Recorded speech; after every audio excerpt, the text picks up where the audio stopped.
बघू शकतात किती सुंदर अशी ही पोळी बनवून तयार झालेली आहे आणि सारण पण खूप सुंदर असं भरलं गेलेलं आहे.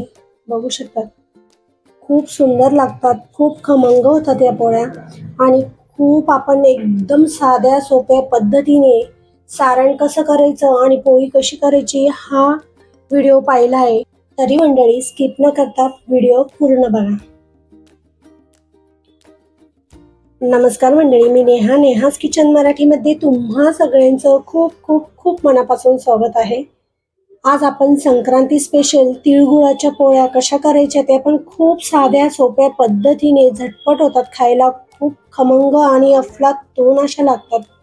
बघू शकतात किती खमंग अशी पोळी झालेली आहे आणि एक वेळा पोळी केली की ही 5 ते 6 दिवस आरामात टिकते, अजिबात खराब होत नाही. चला तर मंडळी सुरुवात करूया आजच्या व्हिडिओला. तिळगुळाच्या पोळीसाठी इथं कणिक घेतलेली, चाळून घेतली, 1.5 वाटी कणिक घेतलेली. थोडंसं चवीनुसार आपल्याला इथं मीठ टाकायचंय, पोळींना चव खूप सुंदर येते. त्यानंतर याच्यामध्ये तेल टाकायचंय, 1 चमचा इतकं मोहनसाठी तेल टाकायचंय.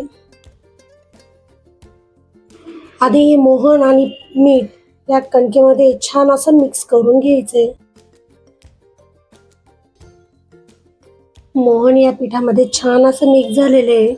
बघू शकता मूठ तयार होते, याचा अर्थ मोहन परफेक्ट झालेले आहे.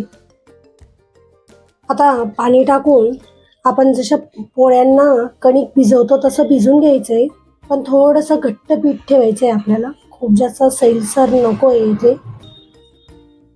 कणिक भिजून इथं तयार आहे, खूप जास्त घट्ट नाही, खूप जास्त सैलसर पण नाही आहे, मिडियम इथं पण कणिक भिजवलेली आहे.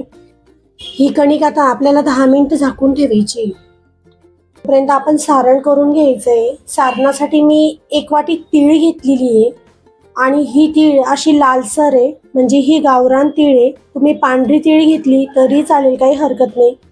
1 वाटी खोबऱ्याचा कीस घेतलेला आहे, 1 वाटी बेसन पीठ घेतलेलं आहे, अर्ध जायफळ किसून घेतलेलं आहे आणि 1.5 वाटी इथं गुळ मी चिरून घेतलेला आहे. तुम्ही गुळाचं प्रमाण इथं कमी जास्त केलं काही हरकत नाही. एका साईडला कढई गरम करत ठेवलेली आहे. कढई गरम झाली की तिथं खोबऱ्याचा कीस आधी भाजून घ्यायचा आहे आपल्याला. मंद आचेवरती छान खमंग असा हा खोबऱ्याचा कीस भाजून घेणार आहोत. खोबऱ्याचा कीस छान असा भाजला गेलेला आहे. बघू शकतात किती मस्त कलर आलेला आहे आणि खमंग सुगंध येतोय.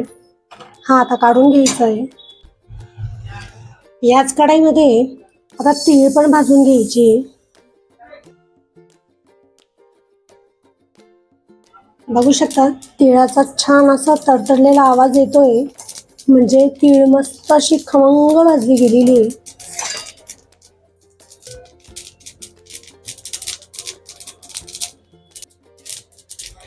तीळ छान झाली आणि मस्त अशी फुगली पण आहे. आता ही तीळ पण काढून घ्यायची.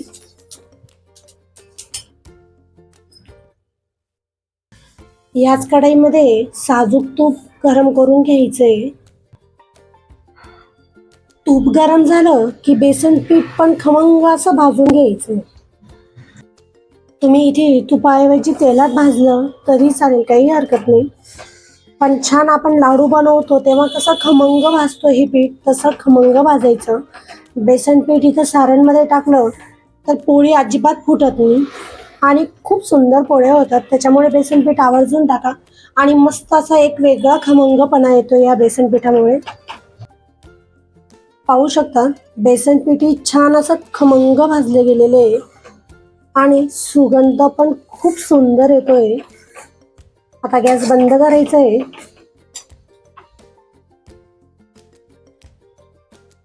तीळ छान अशी गार झालेली आहे. मिक्सरमध्ये काढली तीळ आणि गूळ.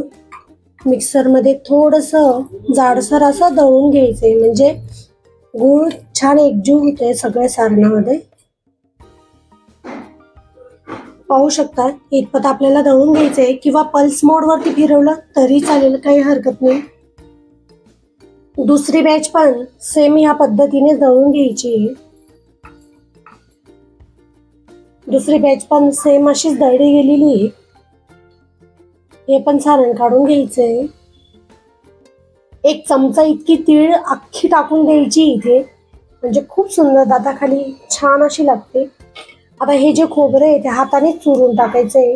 हे दळायची काही गरज नाही, कारण छान असं खमंग भाजलेलं असलं हाताने इझी असं चुरलं जातं. आता या सारणामध्ये बेसन पीठ जे आपण भाजून घेतलेले ते पण टाकून द्यायचं इथे. आता हे सगळं मिश्रण एकजीव करून घ्यायचंय. सारण गार झालंय, हाताने एकत्र करून घेऊ. आता सारण छान असं मिक्स झालं की त्याच्यामध्ये आपल्याला ही जायफळची पूड टाकायची. कोणताही गुळाचा पदार्थ म्हटला की जायफळ आवर्जून टाका, याने चव प्रचंड छान येते. या पोळींना खूप असा खमंगपणा येतो. जायफळ टाकून पण छान असं मिक्स करून घ्यायचंय. जायफळ टाकून मिक्स झालं की असे हे लाडू बनवून घ्यायचे सारणाचे. आता आपण पोळ्या करून घेऊ.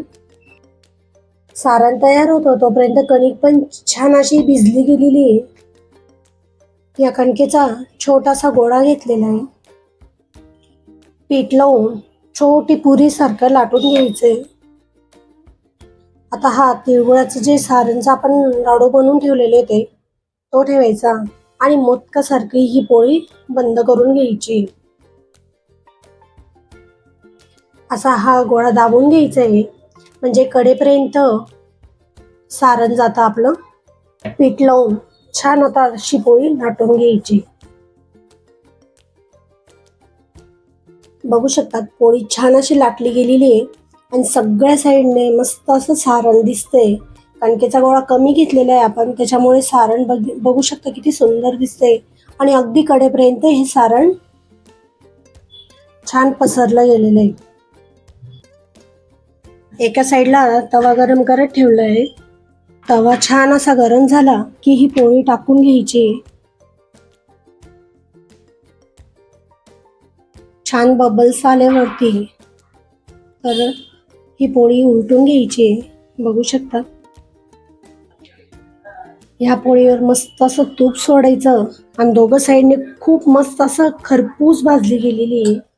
आता ही पोळी काढून घ्यायची. आहा, मस्त झाली.